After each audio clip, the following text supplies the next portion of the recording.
নফসে কুদা নফসে শয়তান চিনা হলো বিষম দান আমারই কলবে কোথায় আমার যুগে আসে যায় আমারই কলবে কোথায়।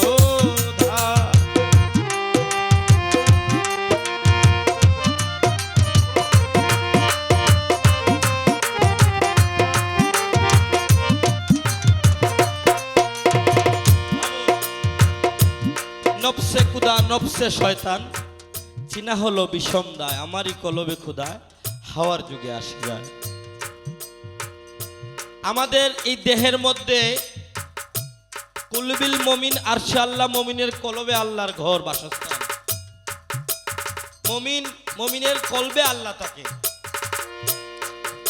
আল্লাহও থাকে, তন্মধ্যে শয়তানও থাকে। তাই কবি বলছে নফসে কুদা নফসে শয়তান। নফসে কুদা নফসে শয়তান, আমার বডির ভিতরে এক পাশে আল্লাহ বসা আর এক পাশে শয়তান বসা।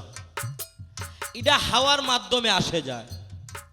এই যে দুইটা ছিদ্র আছে না আমাদের নাকের, আছে না নাই?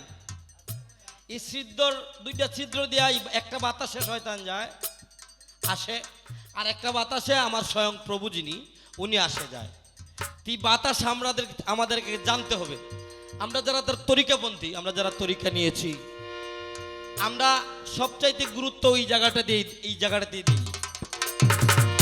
নফসে কুদা নফসে শয়তান চিনা হলো বিষম দান আমারই কলবে কোথায় হাওয়ার যুগে আসে যায় আমারই কলবে কোথায়।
তরিকাপন্থী আছি, বিভিন্ন দরবারে বায়াত হয়েছি কিনা, বিভিন্ন দরবারে আমাদের জীবন যৌবন যা আছে আমাদের মুর্শিদের চরণে বিসর্জন করেছি, দিয়েছি।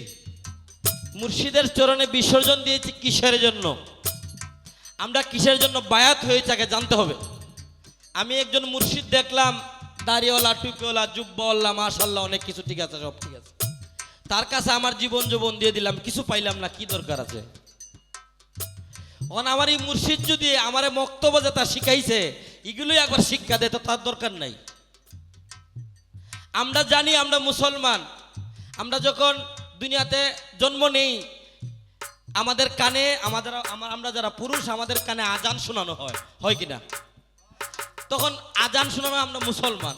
একটু যখন বড় ওই মা বাবা আমাদেরকে কোথায় দেয়? মক্তবে দেয়। কেন দেয়? কোরআন শিক্ষার জন্য দেয় কিনা? কোরআন শিক্ষার জন্য দেয়। আমরা যখন মক্তবে যাই তখন মক্তবের হুজুর আমাদেরকে বলে তোমরা 5 ওয়াক্ত নামাজ পড়তে হবে, ঠিক কিনা?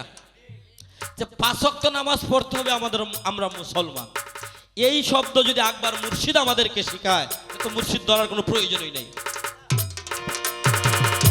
এর বাইরে আরো অত্যাধিক কিছু কথাবার্তা আছে, দেহনীয় কথাবার্তা আছে, এইগুলো আমাদেরকে জানতে হবে। মুর্শিদ ধরার পরপরই মুর্শিদ ধরলাম, মুর্শিদের 500 টাকা ছিনিয়ে দিলাম, তার বাড়িতে গিয়ে গুরু জব করে খেয়ে আসলাম, লাভ নাই, কোনো লাভ নাই। আমাকে চিনতে হবে। মুর্শিদ ধরার মূল উদ্দেশ্য হইছে এটা। আমাকে দেখবো, তুমি আমাকে চিনিয়ে দাও, আমার মধ্যে কি কি আছে আমার বলো, আমরা এগুলো জানতে হবে। না জানলে মুর্শিদ ধরার কোনো প্রয়োজন নাই, যেমনি আছে এমনি ভালো। উপাসনা ইচ্ছাতে তোমার মন চলেছে নানান পথে, উপাসনা ইচ্ছাতে ওরে শাওন মন চলেছে নানান পথে,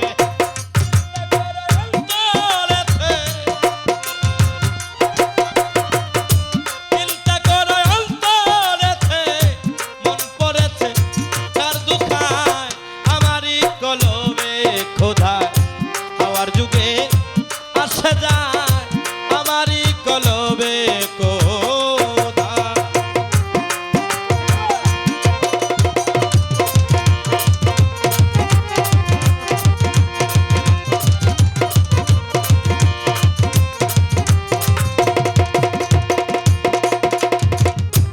জ্ঞানকে বা নাইয়া রাজা তোমার আম্বারাকে দাও হে সাজা,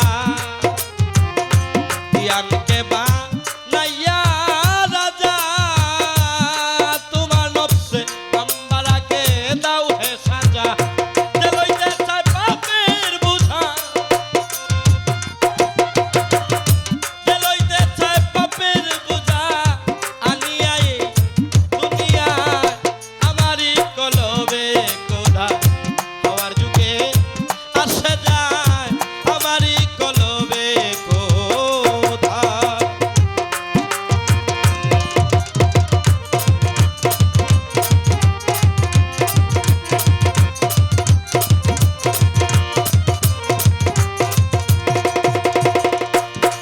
দেখুন সবচেয়ে গুরুত্বপূর্ণ বিষয় যেটা কবি বলছে, এই যে দুইটা বাতাস, একটা দেখে কে আসে শয়তান, আর একটা দেখে আসে স্বয়ং প্রভু। এখন আমরা যদি এই বাতাসটা চিনতে পারি যে এই বাতাসে শয়তান আয়, তখন তো আমি সতর্ক হয়ে যাব যে এখন শয়তান আসতেছে, তখন আমি সতর্ক হব না নি? তাহলে কি আমার দ্বারা আর কোনো পাপ সম্ভব? সম্ভব না। আমি বাতাস চিনতে হবে, আর এই বাতাস চিনতে হলে মুর্শিদের শরণাপন্ন হতেই হবে। তবে এই মুর্শিদ শরণাপন্ন হইতে হলে অবশ্যই চৈতন্যবাদী গুরুর সন্নি করে যাইতে হবে, আদারওয়াইজ এই বাতাস কেউ চিনাইতে পারবে না। আর এই বাতাস যখন আপনি চিনে ফেলবেন, তখন আপনার দ্বারা কোনো অন্যায় আর হবে না, পাপ হবে না।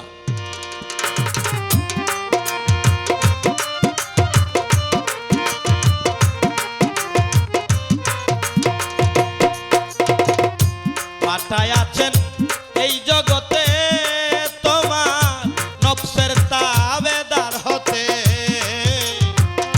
পাঠায় আছেন এই জগতে সাগর নফসের তাবেদার হতে, দেবে কয় সরকার মুহিতে, দেবে কয় সরকার মুহিতে মন পড়েছে কাল ধুকায় আমারই কলবে কোথায়, হওয়ার যুগে আসে যায় আমারই কলবে কোথায়।